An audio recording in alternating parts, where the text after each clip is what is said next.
வணக்கம். இன்றைய மாவட்ட செய்திகள். கரூர் மாநகராட்சி வெங்கமேடு பகுதியில் உங்களுடன் ஸ்டாலின் முகாம் முன்னாள் அமைச்சர் செந்தில் பாலாஜி தலைமையில் நடைபெற்றது. ஏற்கனவே 2021 சட்டமன்ற தேர்தலில் அவர் நிறைய வாக்குறுதிகளை கூட அறிவித்தார். நம்முடைய கழகத் தலைவர் மாண்பு முதலமைச்சர் அவர்கள் அப்பொழுது சட்டமன்ற தேர்தல் காலத்தில் ஆட்சி பொறுப்பேற்றவுடன் மகளிருக்கு உரிமை தொகை மாதம் 1000 வழங்கப்படும் என்று அறிவித்தார்கள். அதற்கு போட்டியாக அதிமுக 1500 வழங்கப்படும் என்று அவர்கள் அறிவித்தார்கள். ஆனால் அதிமுகவினுடைய பொதுச் செயலாளர் சொன்ன வாக்குறுதியை மக்கள் ஏற்றுக்கொள்ளாமல், ஏன்னா நிச்சயமாக அவங்க செய்ய மாட்டாங்கிறது மக்களுக்கு தெரியும். நம்முடைய கழகத் தலைவர் மாண்பு முதலமைச்சருடைய தேர்தல் வாக்குறுதியை ஏற்றுக்கொண்டு வாக்களித்து ஒரு மகத்தான வெற்றி பெற செய்து ஆட்சி பொறுப்பை வழங்கினார்கள். மாண்பு முதலமைச்சர் அவர்களும் தொடர்ந்து அந்த திட்டங்களை செயல்படுத்தி கொண்டிருக்கின்றார்கள். விடுபட்டவர்களுக்கும் இப்பொழுது முகாம் மூலமாக மனுக்கள் பெறுகின்ற நிகழ்ச்சி நடைபெற்று கொண்டிருக்கின்றன. எனவே தேர்தல் களம் நெருங்குவதால் முன்கூட்டியே வாக்குறுதிகளை கொடுத்து மக்களிடத்தில் ஏதாவது ஒரு வரவேற்பை பெற முடியுமா என்று முயற்சி செய்கின்றார்கள். ஒரு தொகுதிக்கு ஒரு இடம் அல்லது 2 தொகுதிக்கு ஒரு இடம் கூட்டம் நடக்குது. அதிகபட்சம் சில இடங்களில் 3000 பேர் 4000 பேர், சில இடங்களில் கூட 5000 பேர் கூட இருக்கலாம். ஒரு தொகுதியில் 3 லட்சம் வாக்காளர் இருக்காங்க. ஒரு தொகுதியில் சராசரியாக ஒரு 3 லட்சம் வாக்காளர்கள் இருக்காங்க. 3 லட்சம் வாக்காளர் இடத்துல ஒரு 3000 பேர் கூடுவது என்பதை ஒரு பெரிதாக சில பத்திரிகைகளும் சில தொலைக்காட்சிகளும் அதை பெரிதுபடுத்தி காட்டுவதைப் போல அமைந்திருக்கின்றன. நிச்சயமாக மக்களுடைய மனநிலையை நீங்கள் எண்ணி பாருங்கள். மக்களுடைய மனநிலை எந்த அளவிற்கு இருக்கிறது, மக்கள் என்ன எதிர்பார்க்கின்றார்கள், மக்களுடைய எதிர்பார்ப்புகளை பூர்த்தி செய்யக்கூடிய அரசு இந்தியாவில் தமிழ்நாட்டில் தான். மகளிர் பணிபுரியக்கூடிய இலக்கு முதலிடத்தில் இருக்குது. தொழில் உற்பத்தியில் தொழிற்சாலைகளை கொண்டு வருவதில் முதலமைச்சர் எடுத்திருக்கக்கூடிய முயற்சி என்பது ஒரு மிகப்பெரிய ஒரு வரலாற்று சாதனையாக அமைந்திருக்கின்றன. ஒன்றிய அரசு நிதி கொடுக்கலனா கூட மாநில அரசினுடைய நிதிகளை கொண்டு முதலமைச்சர்கள் தொடர்ந்து உழைப்பால் தமிழ்நாட்டை உயர்த்தி இருக்கின்றார்கள். அது மக்கள் உணர்கின்றார்கள். எனவே 26 சட்டமன்ற தேர்தலில் அவர் என்னென்ன ஒரு வருஷத்துக்கு முன்னாடியே கூட ஆரம்பித்து வாக்குறுதி கொடுத்தாலும் மக்கள் ஒருபோதும் ஏற்றுக்கொள்ள தயாராக இல்லை. முதலமைச்சர்கள் மீது முழுமையான நம்பிக்கையை வைத்திருக்கின்றார்கள். ஏன்னா தொடர்ந்து 10 தேர்தலை சந்தித்தார். இப்போ வாக்குறுதி கொடுக்குறவர் 10 தேர்தலையும் அவர் சந்தித்த அனைத்து தேர்தலையும் தோல்வி. இப்போ 11வது தேர்தல் வரப்போகுது. 11வது தேர்தலையும் அவர் தோல்வியை சந்திப்பார். மக்கள் அதைத்தான் எதிர்க்கட்சி தலைவருக்கு பரிசா கொடுப்பாங்க. சிவகங்கை மாவட்டம் மானாமதுரை அருகே உள்ள புக்குளி மற்றும் சுற்றுவட்டார கிராமங்களைச் சேர்ந்த விவசாயிகளுக்கு சொந்தமான 300 ஏக்கர் நிலம் தனியார் சோலார் நிறுவனம் ஆக்கிரமித்து வருகிறது.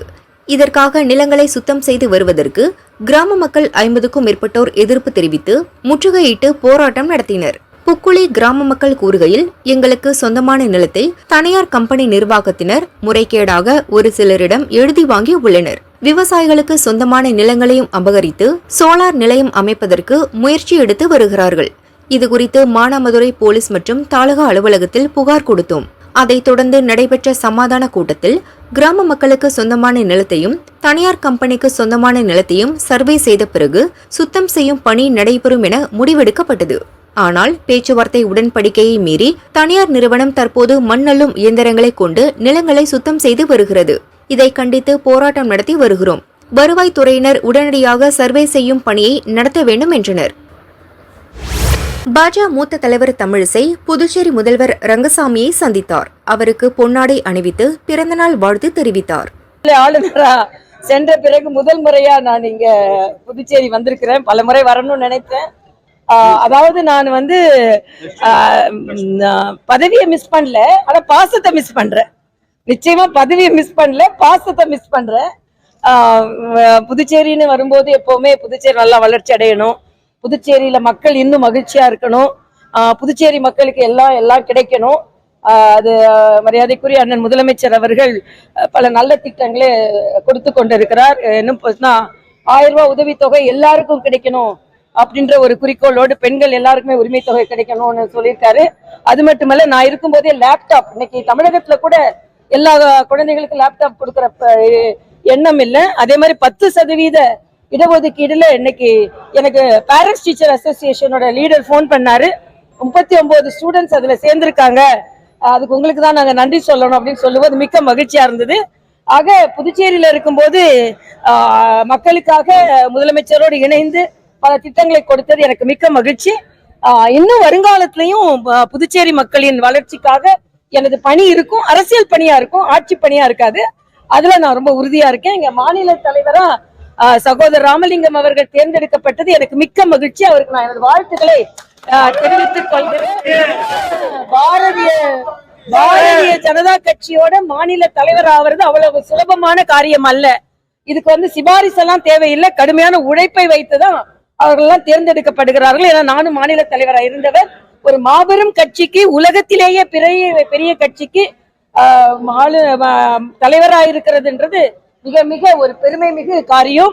அவரோட காலத்துல பாரதிய ஜனதா கட்சி அபரிதமான வளர்ச்சி அடையும் என்பது எனது கருத்து. மரியாதைக்குரிய துணைநிலை ஆளுநர் அவர்களுக்கும் எனது வணக்கத்தை நான் தெரிவித்துக் கொள்கிறேன். ஏன்னா அவரும் மிகுந்த நல்லெண்ணத்தோடு இங்கே செயலாற்றி வருகிறார்கள். பத்திரிகை சகோதரர்கள் நான் பார்க்க இதுவரைக்கும் ஒரு மிஸ் பண்ண எல்லாரையும் நான் பார்க்கிறேன். அதனால எனக்கு மிக்க மகிழ்ச்சி. மரியாதைக்குரிய அண்ணன் முதலமைச்சர் அண்ணன் ரங்கசாமி அவர்களுக்கு எனது தாமதப்படுத்திய பிறந்த நாள் வாழ்த்துக்களை தெரிவித்துக் கொள்கிறேன். ஏன்னா அவர் வருகிறாரு. அவருக்கு எனது பிறந்த ஏற்கனவே நான் அவரை வாழ்த்து தெரிவித்து ட்விட்டர்ல போட்டிருந்தேன்.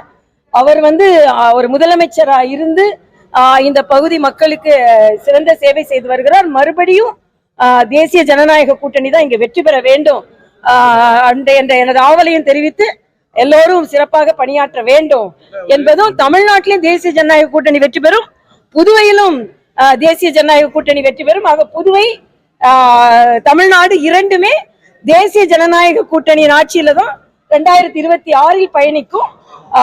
புதுவையில ஆட்சி தொடரும், தமிழகத்தில் ஆட்சி மாற்றம் வரும் என்பது எனது கருத்து. அண்ணன் திருமாவளவன் போன்றவர்கள் அந்த மக்களுக்காக பாடுபடுகிறேன் என்று சொல்பவர்கள் ஆணவ கொலைகளை எல்லாம் அவர்கள் அனுமதித்துக் கொண்டிருக்கிறார்கள். அதற்காக கண்டனத்தை சொல்ற மாதிரி சொல்றாங்களே தவிர அவர்கள் இந்த ஆட்சியின் மீது கடுமையான விமர்சனத்தை வைக்க தயங்குகிறார்கள்.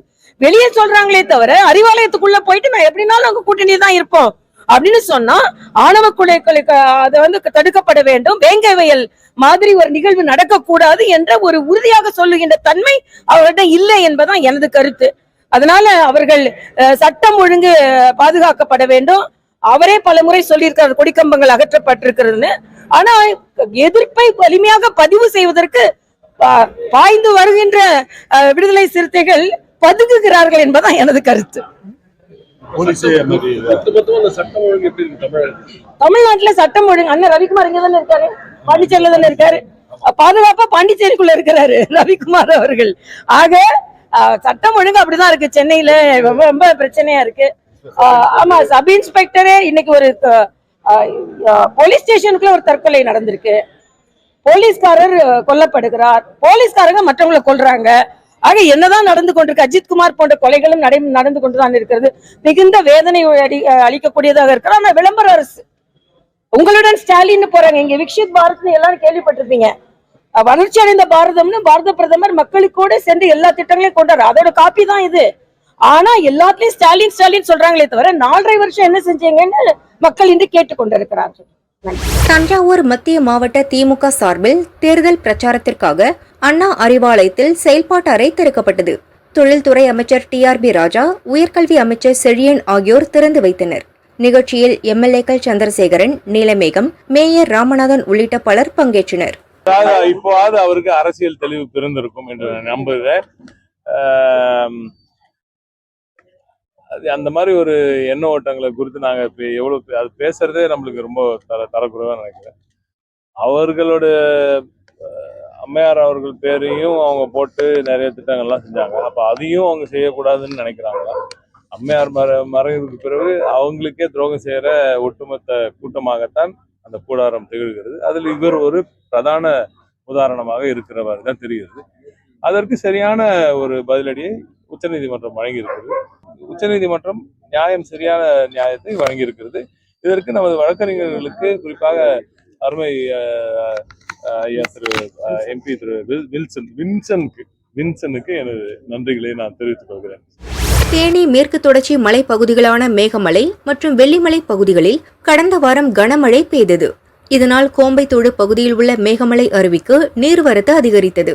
அருவியில் காட்டாற்று வெள்ளம் ஏற்பட்டதால் பாதுகாப்பு நலன் கருதி டூரிஸ்டுகள் குளிக்க தடை விதிக்கப்பட்டது.